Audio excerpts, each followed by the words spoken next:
8 जनवरी का संदेशा है आत्मन। मैं हनुमान तुम्हें इस दिन स्मरण कराता हूँ कि समय की यह घड़ी केवल तिथि नहीं, तुम्हारे भीतर उठ रही उस अग्नि की परीक्षा है जो तुम्हें आगे बढ़ाने को आतुर है। क्योंकि जब मन में संकल्प जन्म लेता है तो संसार उसे रोकने के लिए शोर करता है। लोग अपने भय को तुम्हारे निर्णय पर थोपते हैं और परिस्थितियां तुम्हें भ्रम में डालने का प्रयास करती है। पर स्मरण रखो कि जो मार्ग धर्म से निकलता है वह कभी अकेला नहीं होता, उस पर अदृश्य शक्ति सदा साथ चलती है। तुम जिस दुविधा में हो वह तुम्हारी दुर्बलता नहीं बल्कि तुम्हारी क्षमता का प्रमाण है। क्योंकि साधारण आत्मा के सामने ऐसे विकल्प नहीं आते जहां त्याग, धैर्य और साहस एक साथ मांगे जाए। तुम्हारे भीतर जो कंपन है वह भय का नहीं बल्कि परिवर्तन का है, और परिवर्तन सदा पहले भीतर हिलोरे लेता है फिर बाहर आकार लेता है। तुम देख रहे हो कि कुछ लोग तुम्हारी चुप्पी को कमजोरी समझ रहे हैं, पर उन्हें क्या ज्ञात कि मौन में कितनी शक्ति संचित होती है। मैंने समुद्र के सामने खड़े होकर पर्वत सा धैर्य सीखा और एक छलांग में असंभव को संभव किया। उसी प्रकार तुम्हारी एक दृढ़ छलांग तुम्हारे जीवन की दिशा बदल सकती है, पर वह छलांग आवेग से नहीं, विवेक से होनी चाहिए। याद रखो, जो निर्णय भय से लिया जाए वह भविष्य को संकुचित करता है, और जो निर्णय धर्म से लिया जाए वह भविष्य को विस्तृत करता है। इसलिए अपने मन की सुनो पर मनमानी नहीं, अपने हृदय की सुनो पर भावुकता नहीं, और अपनी बुद्धि की सुनो पर अहंकार नहीं। तुम्हारे आसपास जो लोग तुम्हें जल्दी कराने की कोशिश कर रहे हैं वे या तो अपने स्वार्थ से प्रेरित है या अपने डर से। क्योंकि जब कोई तुम्हें ऊपर उठते देखता है तो उसके भीतर की असुरक्षा बोलने लगती है, पर तुम उस शोर में अपनी अंतरात्मा की आवाज मत खो देना। यह समय है कि तुम अपने कर्म को शुद्ध करो, वाणी को संयमित करो और दृष्टि को दीर्घकालिक रखो। क्योंकि आज जो छोटा त्याग लगेगा वही कल तुम्हारे लिए सुरक्षा कवच बनेगा। मैं तुम्हें यह भी बताता हूँ कि कठिन मार्ग ही तुम्हारी पहचान बनाएगा। सरल मार्ग केवल सुविधा देता है पर सामर्थ्य नहीं, और सामर्थ्य वही है जो संकट में प्रकट हो। तुम सोचते हो कि यदि तुम अकेले पर गए तो क्या होगा, पर स्मरण रखो कि जब तुम सत्य के साथ खड़े होते हो तो अकेले नहीं रहते। उस क्षण ब्रह्मांड तुम्हारे पीछे खड़ा हो जाता है। अपने भीतर क्रोध को ईंधन मत बनने दो, उसे प्रकाश बनाओ। क्योंकि क्रोध में लिया गया निर्णय तलवार की तरह कटता है, और विवेक में लिया गया निर्णय दीपक की तरह रास्ता दिखाता है। यह भी जान लो कि हर देरी हानि नहीं होती। कुछ प्रतीक्षाएं तुम्हें तैयार करने आती है ताकि जब अवसर आए तो तुम उसे संभाल सको। इसलिए धैर्य को बोझ नहीं, साधना समझो। जिन संबंधों में मान नहीं वहां मोह तुम्हें बांधता है, और जिन कार्यों में धर्म नहीं वहां लाभ तुम्हें भ्रमित करता है। इन दोनों से सावधान रहो। तुम जिस दिशा में बढ़ना चाहते हो वहां पहले तुम्हें अपने भीतर की आलस्य, संदेह और भय से युद्ध करना होगा। क्योंकि बाहरी शत्रु उतना शक्तिशाली नहीं जितना भीतरी अवरोध, और जब तुम भीतर जीत जाओगे तो बाहर की जीत अपने आप आएगी। मैंने सदा अपने आराध्य के चरणों में अपना अहंकार रखा और उसी से शक्ति पाई। तुम भी अपने अहंकार को सेवा में बदलो, क्योंकि सेवा से ही आत्मबल बढ़ता है। यह मत सोचो कि तुम्हारी पीड़ा व्यर्थ है।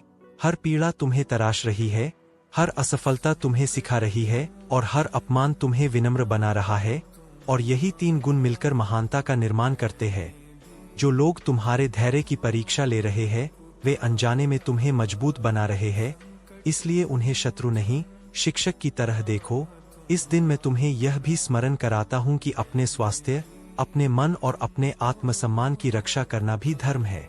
क्योंकि थका हुआ मन सही निर्णय नहीं ले पाता, और टूटा हुआ आत्मसम्मान तुम्हें दूसरों पर निर्भर बना देता है। अपनी सीमाएं पहचानो, पर उन्हें अपनी पहचान मत बनाओ। क्योंकि सीमाएं बदल सकती है पर पहचान तुम्हारे कर्म से बनती है। यदि आज तुम्हें लगता है कि रास्ता धुंधला है तो घबराओ मत। धुंध में भी जो स्थिर चलता है वही मंजिल तक पहुंचता है। बस कदम रुकने नहीं चाहिए। मैं तुम्हारे साथ हूं उस क्षण में भी जब तुम स्वयं पर संदेह करते हो, पर मेरी सहायता तभी फल देती है जब तुम अपने कर्तव्य से विमुख नहीं होते। इसलिए 8 जनवरी को यह संकल्प लो कि तुम किसी को नीचा दिखाकर ऊपर नहीं उठोगे, किसी के भय से अपना सत्य नहीं छोड़ोगे, और किसी के प्रलोभन में अपना धैर्य नहीं खोओगे। तुम्हारा भविष्य तुम्हारे आज के संयम से सुरक्षित होगा, और तुम्हारी विजय तुम्हारे आज के अनुशासन से सुनिश्चित होगी। अंत में इतना ही कहता हूं कि जो तुम्हारे अधिकार में है उस पर पूरा पुरुषार्थ करो, और जो ईश्वर के हाथ में है उसे शांति से सौंप दो। यों की चिंता बांधती है और विश्वास मुक्त करता है, और जो मुक्त होकर चलता है वही सच्चे अर्थों में विजयी होता। बल्कि तुम्हारे धैर्य, विवेक और आत्मबल की अग्निपरीक्षा है, क्योंकि जब जीवन तुम्हें बार बार ठहरने को कहे और भीतर की आवाज आगे बढ़ने को पुकारे, तब वही क्षण तुम्हारे चरित्र की नींव रखता है। तुम जिन परिस्थितियों से गुजर रहे हो वे संयोग नहीं है, वे तुम्हारे कर्मों का उत्तर और भविष्य की भूमिका दोनों है। इसलिए इन्हें बोझ नहीं, संदेश समझो। मैं देख रहा हूं कि तुम्हारे मन में प्रश्न उठ रहे हैं कि क्या तुम सही कर रहे हो, क्या यह मार्ग तुम्हें अकेला कर देगा, क्या लोग तुम्हारे साथ रहेंगे। पर स्मरण रखो कि जो सत्य का मार्ग होता है वह पहले तुम्हें भीड़ से अलग करता है, ताकि तुम्हारी पहचान भीड़ में खो न जाए। तुमने जिन लोगों के लिए मौन धारण किया, उन्हीं में से कुछ तुम्हारे मौन को अपनी सुविधा समझ बैठे हैं, पर यह उनकी भूल है, क्योंकि मौन सहमति नहीं, शक्ति का संचय होता है। मैंने भी लंका में प्रवेश से पहले अपने बल का प्रदर्शन नहीं किया था, पर जब समय आया तो पूरी लंका को ज्ञात हो गया कि संयमित शक्ति क्या होती है।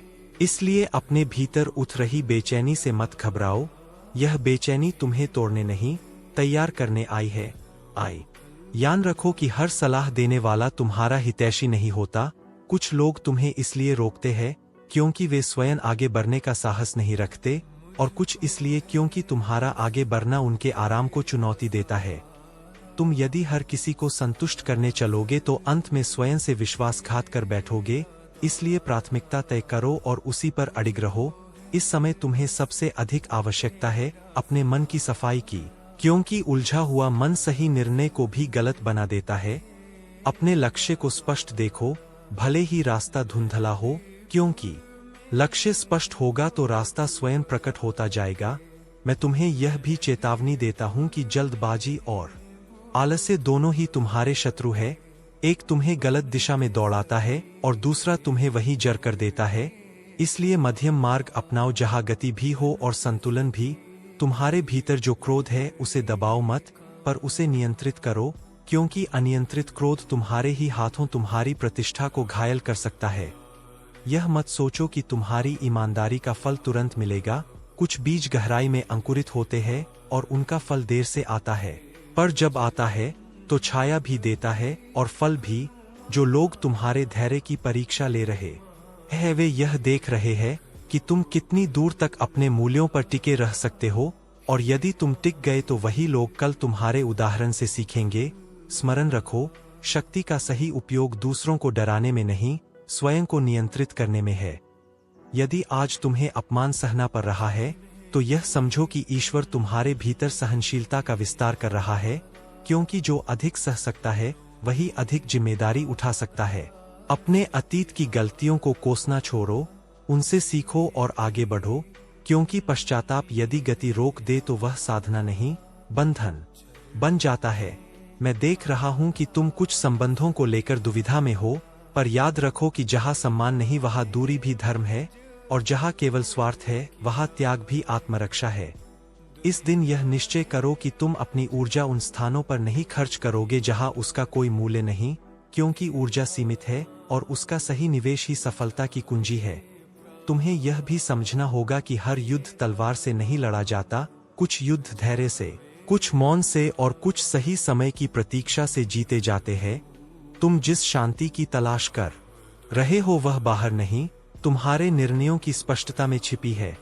जब तुम आधे अधूरे निर्णय लेते हो तो मन अशांत रहता है, और जब पूर्ण निश्चय करते हो तो परिस्थितियां भी धीरे धीरे अनुकूल होने लगती है। मैं तुम्हारे साथ हूं, पर मेरी कृपा उन्हीं पर स्थिर रहती है जो अपने कर्तव्य से पीछे नहीं हटते। इसलिए अपने कर्म को छोटा मत समझो। हर ईमानदार प्रयास ब्रह्मांड में दर्ज होता है। अपने शब्दों को माप कर बोलो, क्योंकि इस समय एक गलत शब्द वर्षों की मेहनत को धूल में मिला सकता है, और एक सही मौन बड़े संकट को टाल सकता है।